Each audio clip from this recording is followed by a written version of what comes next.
Yesterday, Vladimir Putin recognized two regions of Ukraine as independent states. And he bizarrely asserted that these regions are no longer part of Ukraine and their sovereign territory. To put it simply, Russia just announced that it is carving out a big chunk of Ukraine. Last night, Putin authorized Russian forces to deploy into these regions. Today, he asserted that these regions are actually extend deeper than the two areas he recognized, claiming large areas currently under the jurisdiction of the Ukrainian government. He's setting up a rationale to take more territory by force, in my view. And if we listened to his speech last night, and many of you did, I know, he's setting up a rationale to go much further. This is the beginning of a Russian invasion of Ukraine, as he indicated and asked permission to be able to do from his Duma. So let's begin to, I'm going to begin to impose sanctions in response far beyond the steps we and our allies and partners implemented in 2014. And if Russia goes further with this invasion, we stand prepared to go further as with sanctions.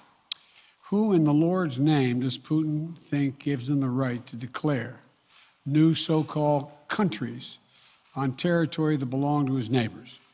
This is a flagrant violation of international law, and it demands a firm response from the international community. Over the last few months, we've coordinated closely with our NATO allies and partners in Europe and around the world to prepare that response. We've said all along, and I've told Putin to his face more than a month ago, that we would act together. And the moment Russia moved against Ukraine, Russia has now undeniably moved against Ukraine by declaring these independent states. So today, I'm announcing the first tranche of sanctions to impose costs on Russia in response to their actions yesterday. These have been closely coordinated with our allies and partners and will continue to escalate sanctions if Russia escalates. We're implementing full blocking sanctions on two large Russian financial institutions, VEB and their military bank. We're implementing comprehensive sanctions on Russian sovereign debt. That means we've cut off Russia's government from Western financing. It can no longer raise money from the West and cannot trade in its new debt on our markets or European markets either. Starting tomorrow and continuing in the days ahead, we'll also impose sanctions on Russia's elites and their family members. They share in the corrupt gains of the Kremlin policies and should share in the pain as well. And because of Russia's actions, we've worked with Germany to ensure Nord Stream 2 will not, as I promised, will not move forward. As Russia contemplates its next move, we have our next move prepared as well. Russia will pay an even steeper price if it continues its aggression, including additional sanctions. The United States will continue to provide defensive assistance to Ukraine in the meantime, and will continue to reinforce and reassure our NATO allies.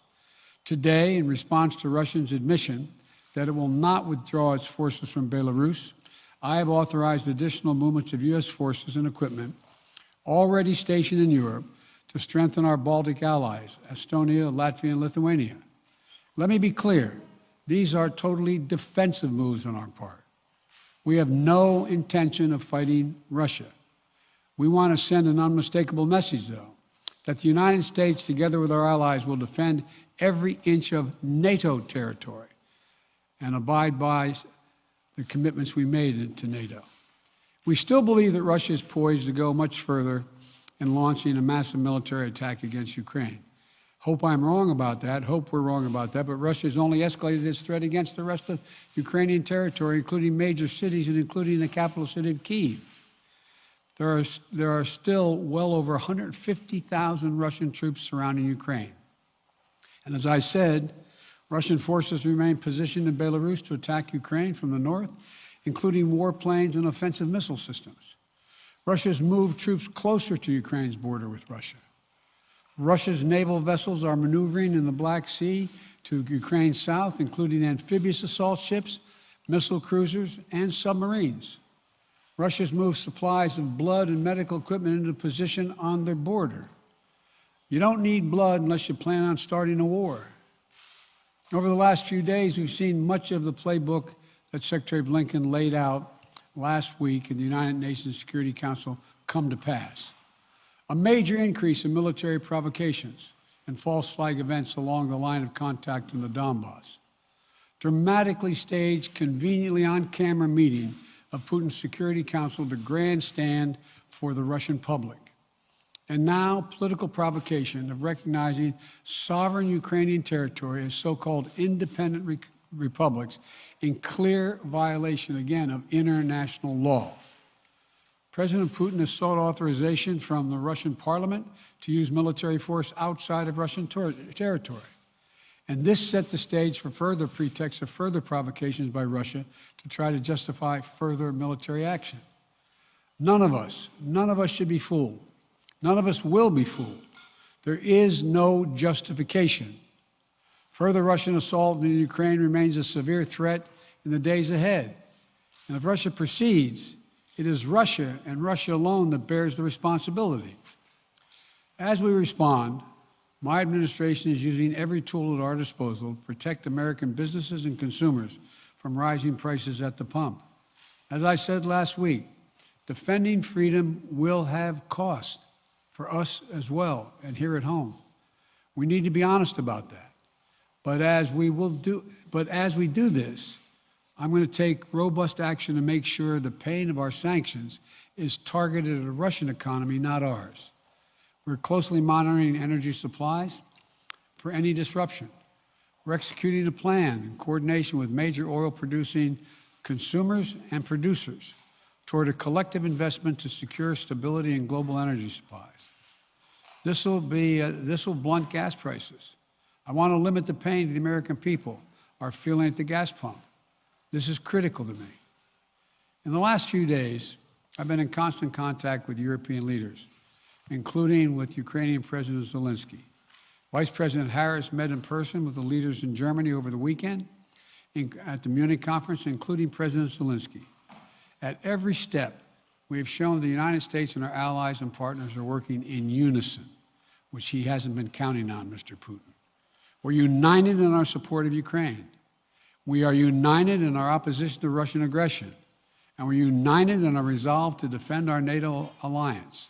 And we're united in our understanding of the urgency and seriousness of the threat Russia is making to global peace and stability.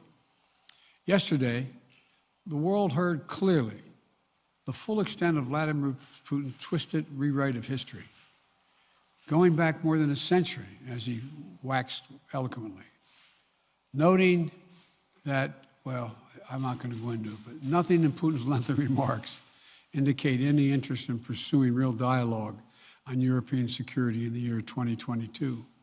He directly attacked Ukraine's right to exist.